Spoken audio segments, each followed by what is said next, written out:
বন্ধুদের সঙ্গে। তুমি কি করো? বাসায় শুয়ে আছি। দুপুরে খাইছো? না, বন্ধুরা ফোন দিছে তাই আড্ডা দিতে চলে আসছি। কিছুক্ষণ পর দোকানে গিয়ে কিছু একটা খেয়ে নিবো। বাহ, তোমার তো দেখি দিন সাহস বেড়েই যাচ্ছে। এখানে সাহস বেড়ার কি আছে? তোর সাহস দেখে আমি অবাক হইতেছি। তুই খাবার না খেয়ে আমার সাথে কথা বলতে আসছস, আমার ওই বন্ধুর ফোন দিছে ঘাইনি করে চলে আসছি। তুই কইরা বলতেছো কেন? না তো তোর কি এখন আমি আদর করব? তোর এখন হাতের কাছে পাইলে না, তোর হাতটি ভেঙে আমি লাকড়ি বানাইতাম।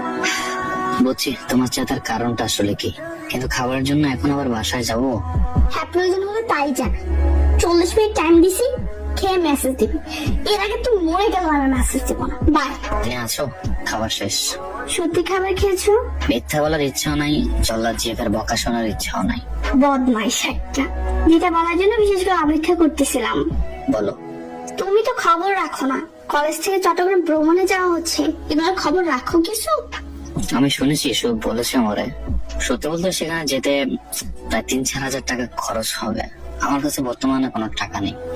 আমি যেহেতু যাচ্ছি না, সেহেতু তোমাকেও যেতে দিচ্ছি না। টাকার চিন্তা তোমায় না করলেও হবে। তোমার বড়লোক যে ভাষা কি করতে শুনি, আর আমি তোমাকে ছেড়ে ঘুরতে যাব, সেটা জীবনেও হবে না। আমার চোখে তুমি ছাড়া অন্য যে কোনো জিনিস অপছন্দের, আর যেখানে তোমার সুবাস সেখানে আমার ভালো লাগা।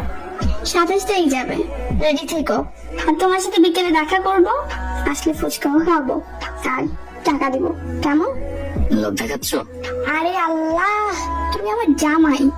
এখন না হোক, কদিন পরে তো বানাবোই।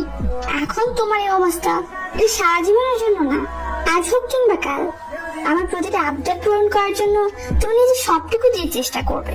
আর তোমার এই শূন্য অবস্থান যদি তোমার পাশে না থাকতে পারি, তবে আর যাই হোক, বিয়ের পর তোমার পাশে থাকার যোগ্যতা হয়তো বা আমার নেই। অনিশ্চিত ভবিষ্যৎ না যেন যে মেয়েগুলো স্বার্থ যারা পাশে থাকে, তারাই পাশে থাকার যোগ্য। তোমার প্রতি আমার আরো কয়েক গুণ ভালোবাসা বেড়ে গেল প্রিয়। কোন ছেলেই চায় না তার জিএফ এর টাকা দিয়ে চলতে, কিন্তু সত্য হলেও সত্য, বেকার অবস্থায় যে মেয়েটি মানসিক সাপোর্ট দিয়ে হলেও প্রিয় মানুষের পাশে থাকে, সেই মেয়ে পারে বিয়ের পর জামাইয়ের 1,000,00,000 টাকা ভোগ করতে। সমবয়সের রিলেশনশিপ গুলোতে দুজন দুজনকে সম্মান করলে ভালোবাসা সুন্দর। ভালোবাসা সুন্দর যদি অন্য পুরুষের নারীর চোখ না আটকায়। ভালোবাসা সুন্দর যদি পুরুষ এক নারীতে আসক্ত হয়।